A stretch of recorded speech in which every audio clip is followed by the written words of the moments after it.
76 سال میں ان سیاسی جماعتوں نے، ان اداروں نے، اس میڈیا نے پاکستانی عوام کو فیل کیا ہے، نا امید کیا ہے، کچھ نہیں دیا۔ پاکستان میں آج تک کتنے سیاستدان، مجھے یہ بتائیے، آپ نے الیکشن میں ان کو جعلی ڈگری کے اوپر نااہل کیا، آپ نے ان کو توشہ خانہ کے اوپر نااہل کیا۔ الیکشن 2024 بہت سے اتار و چڑھاؤ کے بعد اور بہت سے کیا سرائیوں کے بعد اب 8 فروری کو ہونے والے ہیں۔ پاکستان کے گزشتہ انتخابات کی طرح اس الیکشن کے نتائج پاکستان کی پسی ہوئی عوام کے لیے کوئی حل لائیں گے یا پھر یہ گھن چکر یوں ہی چلتا رہے گا؟ انتخابات سے پہلے نہ صرف سیاسی عدم استحکام عروج پہ ہے، بلکہ معاشی بدحالی، صحت، تعلیم، زراعت، خارجہ پالیسی، آئی ٹی اور دوسرے شعبہ جات عوامی خواہشات کی ترجمانی نہیں کرتے۔ شاید ان کے علاوہ اور بھی کوئی ایسے مسائل ہیں جن کا میں تذکرہ نہیں کر رہا۔ ان حالات کے پیش نظر سبھا نے یہ فیصلہ کیا کہ عام انتخابات سے پہلے اہم مسائل کی نشاندہی کے لیے قومی ڈائلاگ کا آغاز کریں۔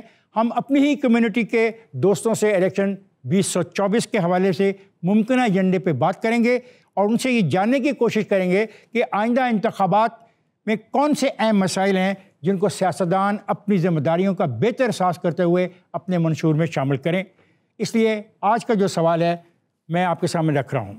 آئندہ انتخابات میں سیاستدانوں کو کن ملکی مسائل کو حل کرنے کے لیے اپنے ایجنڈے میں شامل کرنا چاہیے؟ میرے آج کے مہمان ہیں مجیب الرحمان شامی صاحب، سجاد میر صاحب، منصور علی خان صاحب، محمد سرفراز صاحبہ، مظہر برلا صاحب اور پروفیسر عبدالرؤوف صاحب۔ شامی صاحب، آپ سے ہم بہت باتیں کرتے ہیں ٹیلی ویژن پہ آ کے، اور اب وقت آ گیا کہ ہم ایک ایسی بات کریں جو لوگوں کے لیے بھی قابل قبول ہو، ان کے مسائل کے حوالے سے ہو، اور سیاسی پارٹیاں جو بھی منشور دیں، جب وہ منشور بنا رہی ہوں، لکھ رہی ہوں، تو ان کے ذہن میں ہو کہ یہ جو دانشور ہیں یہ کیا سوچ رہے ہیں، کن مسائل کی بات کر رہے ہیں۔ پلیز۔ افتخار صاحب شکریہ۔ دیکھیں، پاکستان کا سب سے بڑا مسئلہ میرے نزدیک سیاست میں غیر سیاسی اداروں کی مداخلت ہے۔ اس کو سر دوسرے لفظوں میں کیا کہیں؟ آپ کہتے ہیں کہ آئین میں جو لکھا ہوا ہے اس پہ کام کیا جائے؟ آئین جو ہے اس کے مطابق نظم حکومت کیسے چلے۔ ہمارے جو سیاستدان ہیں وہ انتخابات کے نتائج قبول کریں، جو ہارنے والے ہیں وہ جیتنے والوں کو حکومت کرنے دیں، اور جو جیتنے والے ہیں وہ ہارنے والوں کو سکون کا سانس لینے دیں۔ شامی صاحب، یہ بات جو آپ کر رہے ہیں یہ پھر ایک عام سیاسی بحث نہیں شروع ہو جائے گی؟ کیوں نہیں آپ اسپیسیفکلی ہمیں بتاتے کہ کون سے شعبہ آپ کے نزدیک ہے جس میں بہتری کی ضرورت ہے اور بہتری کیسے ممکن ہے؟ یہ جو آپ نے ایک بات کی آئین کے حوالے سے، گڈ۔ دیکھیں، پاکستان میں جب تک ملکی معاملات جو ہیں سیاستدان اپنے ہاتھ میں نہیں لیں گے، پارلیمنٹ اپنے ہاتھ میں نہیں لے گی، اور ادھر ادھر وہ دیکھتے رہیں گے اور جھانکتے رہیں گے اور ہماری فوج کو مجبور کرتے رہیں گے کہ وہ دخل دے معاملات میں، اور پھر انٹیلیجنس ایجنسیاں جو ہیں وہ اپنا کردار ادا کرتی رہیں گی، وہ زیر و زبر کرتی رہیں گی، اس وقت تک سکون نہیں آئے گا۔ جب سکون نہیں آئے گا تو غور کرنے کا موقع نہیں ملے گا، غور کرنے کا موقع نہیں ملے گا تو مسائل حل کرنے کی کوشش نہیں ہوگی۔ ہم نے لڑتے بڑھتے جو ہے وہ اتنا وقت گزار دیا ہے، مغل شہزادوں کی طرح اقتدار کی جنگ نہیں لڑی جا سکتی۔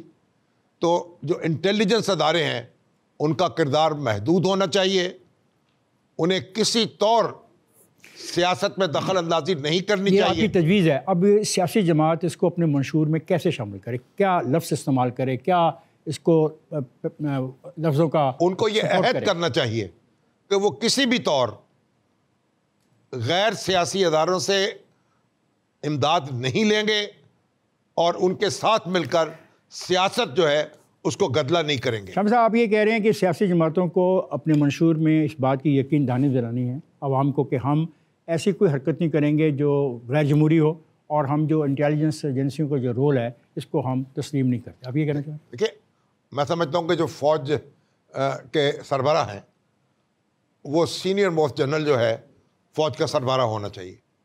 یہ بات طے ہو جانی چاہیے اب اس ملک میں۔ اور فوج جو ہے جب آپ اسے سیاست میں آنے کا موقع دیتے ہیں یا سیاست میں گھسیٹتے ہیں تو پھر سیاست فوج میں داخل ہو جاتی ہے اور پاکستان اس کو افورڈ نہیں کر سکتا۔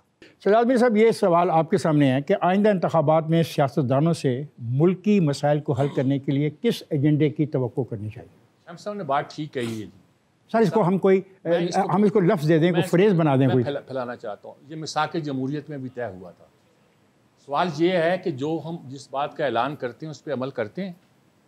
آپ کو تو یاد ہے 70 کے الیکشن میں بھٹو صاحب کے زیر اثر روٹی کپڑا اور مکان کا نعرہ لگا، اور یہ نعرہ بھٹو صاحب سے نہیں تھا، یہ گاندھی نے بھی اس کو اور لفظوں میں استعمال کیا تھا، ہمارے سب کانٹیننٹ میں چلتا رہا، ہمارے بنیادی پرابلم تھے۔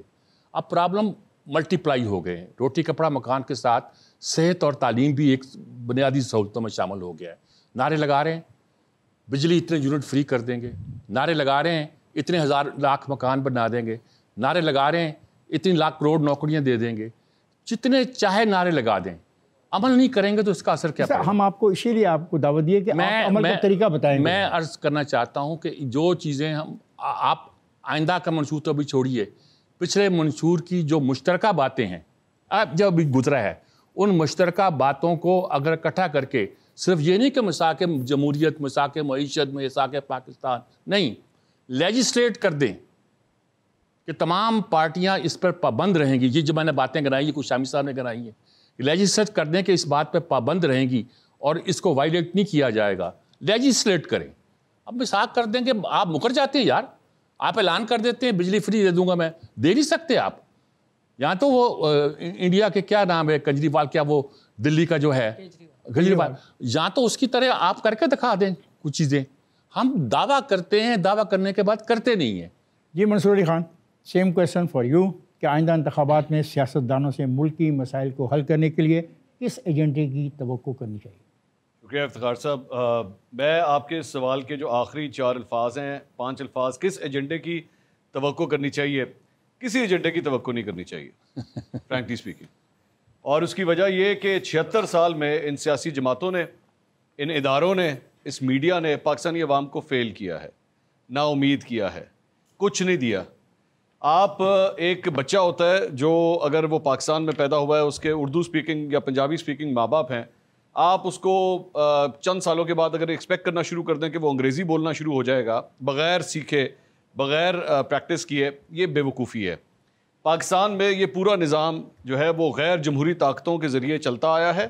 یہ تمام سیاسی جماعتیں جو ہیں وہ غیر جمہوری طاقتوں کے وطن سے پیدا ہوئی ہیں، اور اب آپ ان سے یہ ایکسپیکٹ کریں کہ یہ جمہوریت کے لیے جو ہے وہ راگ الاپنا شروع کر دیں گی، میں ان سے کوئی ایکسپیکٹیشن نہیں کرتا۔ میں ان سے راگ الاپنے کی توقع نہیں کرتا۔ بات پوری ہونے دیں، میری پہلے پوری بات ہونے دیں۔ دوسری بات یہ کہ آپ آج ان الیکشنز، کیونکہ آپ کی یہ ٹرانسمیشن الیکشن سے متعلق ہے، اور آپ کو آئیڈیا بھی ہے کہ آج کی یہ عوام جو ہے اس الیکشن پروسیس سے، اس قسم کی ٹرانسمیشن سے، ایسی ڈیبیٹ سے کس حد تک دور ہو چکی ہیں۔ They do not even want to take it seriously۔ واپس لے کے آنا چاہیے ان کو، یہ نہیں لے کے آنا چاہیے جی، ان کو واپس لانا چاہیے ان ایشوز پہ یا نہیں؟ وہ مجھے نہیں لگتا کہ اب آئیں گے۔ آپ کا خیال کیا، وہ اگر آپ کو یہ موقع ملے تو آپ کیا کریں؟ میں سب سے پہلے تو یہ جتنی سیاسی جماعتیں ہیں، آپ کو اس پورے نظام کو اس طرح تبدیل کرنا پڑے گا کہ یہ ارب پتیوں کا ایک مقابلہ چل رہا ہے۔ وہ جو کیمرہ مین ہے نا، وہ جس دن آپ کے ساتھ کھڑا ہو کے الیکشن لڑ سکے گا نا، اس دن میں کہوں گا کہ آپ نے الیکشن لڑا۔ آپ یہ کہنا چاہ رہے ہو کہ ہمیں لوکل باڈی سسٹم لانا چاہیے، جو کہ کوئی نہیں لانا چاہتا۔ قیام نہیں، میں آپ کو لفظ دے دیتا ہوں تاکہ اچھے بات بن جائے۔ آپ یہ تجویز کر رہے ہو کہ سیاسی جماعتوں کو مقامی حکومتوں کی طرف جانا چاہیے تاکہ کیمرہ مین جو ہے یہ بھی الیکشن لڑے۔ کیمرہ مین، اسٹوڈنٹ، ڈرائیور، کوک، جو عام افراد ہیں جن کی تنخواہ 40,000 30,000 ہے، وہ بھی یہ کہہ سکے کہ ہاں میرے ذہن کے اندر بھی ایک سائٹ ہے، ایک ویژن ہے، اور میں الیکشن لڑنا چاہتا ہوں، لیکن وہ نہیں لڑ سکتا۔ آپ کو پتا ہے وہ ہارے گا۔ پاکستان میں آج تک کتنے سیاستدان، مجھے یہ بتائیے، آپ نے الیکشن میں ان کو جعلی ڈگری کے اوپر نااہل کیا، آپ نے ان کو توشہ خانہ کے اوپر نااہل کیا، آپ نے ان کو بیٹے سے تنخواہ نہ لینے کے اوپر نااہل کیا۔ پاکستان کے اندر کتنے سیاستدانوں کو آپ نے اس بات پہ نااہل کیا کہ تمہاری الیکشن کے اوپر یہ لیمٹ تھی پیسہ خرچ کرنے کی، لیکن تم نے 50 لاکھ روپے خرچ کیے، تمہاری ایسی کی تیسی تمہیں نااہل کرتے، کسی کو نہیں کیا اور نہ آپ کریں گے۔ اس لیے کیوں نہیں کریں گے؟ نہیں کریں گے یہ پولیٹیکل پارٹیز اگر منشور میں شامل نہیں کر سکتی، کیونکہ آپ نے کہا کہ ایجنڈے کی توقع کس سے کرنی چاہیے۔ ایجنڈے کی توقع ان سیاسی جماعتوں سے نہیں۔ اس اسمبلی کے اندر بھی ایک صاحب بیٹھیں گے دوسرے فلور کے اوپر اور پوری اسمبلی کا ایجنڈا آپ کو سیٹ کر کے دکھائیں گے۔